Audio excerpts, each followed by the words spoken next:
में। बृजमोहन श्रीवास्तव, उसके बाद स्टूडियो। बृजमोहन जी, आप तो नहीं जा रहे इंडिया गठबंधन के साथ? सुरेंद्र राजपूत और राजीव रंजन दोनों इशारा कर रहे हैं। हो सकता है मुंबई की बैठक में बैठे हों कुछ एनडीए के दल। आनंद जी, मैं आपको स्पष्ट कर दूं, एनडीए में हम लोग जो गए हैं, ना तो किसी दबाव में गए हैं और ना ही हम किसी शर्त के तहत गए। हम लोगों का रैंक एंड फाइल लगातार इस मुद्दे पे बात भी कर रहा था। मैंने कल भी आपके चैनल पे इस बात को स्पष्ट रूप से कहा था। और हम लोगों को सबको ये विश्वास है कि देश में एक सशक्त नेतृत्व अगर कोई दे सकता है तो आदरणीय मोदी जी दे सकते। तो हम लोगों ने बैठ के फैसला किया कि हम एनडीए के साथ जाएंगे। और मैं सोचता हूं कि जितने दूसरे दल जो एनडीए के साथ गए हैं, करीब करीब सारे लोगों ने देश और देश के विकास को सामने रखा है और उसको उन्होंने महसूस किया है कि सशक्त नेतृत्व आदरणीय मोदी जी का है। हमको देश के विकास की अगर बात सोचना है तो हमें आदरणीय मोदी जी के उस गठबंधन के साथ जाना होगा।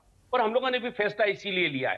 तो हमारा किसी और कहीं जाने का तो कोई प्रश्न नहीं उठता, क्योंकि हमको ये पूरा विश्वास है कि आईएनडीआईए इस देश को उतना बेहतर नेतृत्व नहीं दे पाएगा जिसकी जरूरत आज हमारे देश को है। 1 अरब 40 करोड़ लोगों का मुल्क है, इस पे हर आदमी की अपनी महत्वाकांक्षाएं, हर आदमी इस पे परिश्रम कर रहा है। और उसके उस परिश्रम को जिस प्रकार से आदरणीय मोदी जी पूरे विश्व में उसकी चर्चा कर रहे हैं, जिस तरह से उसको एक काम देने की बात कह रहे हैं, उससे सारे लोग जो बेहतर राजनीति करना चाहते हैं, इस देश के हित की बात सोचते हैं, वो सारे लोग साथ चल रहे हैं। मतलब शरद पवार देश के हित की बात नहीं सोच रहे हैं, वो तो नहीं आ रहे आपके साथ? मैं किसी एक व्यक्ति की बात ही नहीं कर रहा।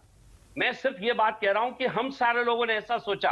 अगर कोई एक व्यक्ति अगर ऐसा सोचता है तो उनका अपना व्यक्तिगत सोच हो सकता है। शरद पवार छोड़ दीजिए, मतलब नीतीश कुमार, राजीव रंजन के नेता या राहुल गांधी, सुरेंद्र राजपूत के नेता, वो देश हित की बात नहीं सोच रहे हैं जो वो एनडीए में नहीं आ रहे? ये नहीं कहा देश हित, मैंने शब्द का उपयोग नहीं किया। मैंने कहा देश के विकास के लिए जो लोग बात करते हैं, जो देश के विकास की बात सोचते हैं, उनके लिए आज आदरणीय नरेंद्र मोदी जी का नेतृत्व सबसे बेहतर है। और उसी के तहत हम लोगों ने फैसला लिया है। आपको विपक्षी गठबंधन के इस दावे पर क्या कहना है कि कुछ पार्टियां ऐसी हैं जो अगली बैठक से पहले, मुंबई की बैठक से पहले एनडीए से उधर जा सकती हैं? देखिए कि हो सकता है लोगों के पास इस प्रकार की जानकारी हो। तो मैंने आपको पहले भी कहा है कि इस एनडीए में जो लोग आज एनडीए के हिस्सा हैं, जो एनडीए के समर्थक दल हैं, वो इस बात को लेकर इकट्ठे हुए हैं कि हमको देश का विकास करना है। 1 अरब 40 करोड़ लोगों के हित की बात अगर सोचना है तो हमें आदरणीय मोदी जी के साथ रहना चाहिए। ओके, वाजपेयी जी आप तो नहीं जा रहे? वाजपेयी जी आपकी पार्टी तो नहीं जा रही इंडिया गठबंधन? बृजमोहन श्रीवास्तव बहुत देर से कुछ कहना चाह रहे हैं। बृजमोहन जी बोलिए, क्या कह रहे हैं?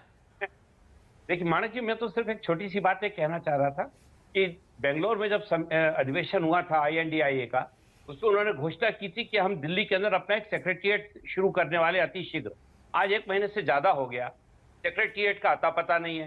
तो जहां एक मकान लेकर सेक्रेटरिएट शुरू करना है उसका फैसला नहीं हो पा रहा, तो वहां चेहरा कौन होगा, संयोजक कौन होगा, नीतियां क्या होंगी, बातें क्या होगी, तो इसमें तो बहुत सारे लोग इन्वॉल्व हो जाएंगे। तो मैं सोचता हूं कि शायद आईएनडीआईए अभी इस बात का ही तय नहीं कर पा रहा। राजीव रंजन, राजीव जी छोटा सा जवाब, आप एक हेडक्वार्टर तो तय नहीं कर पा रहे सेक्रेटेरिएट के लिए? देखिए, सबसे पहली बात तो ये है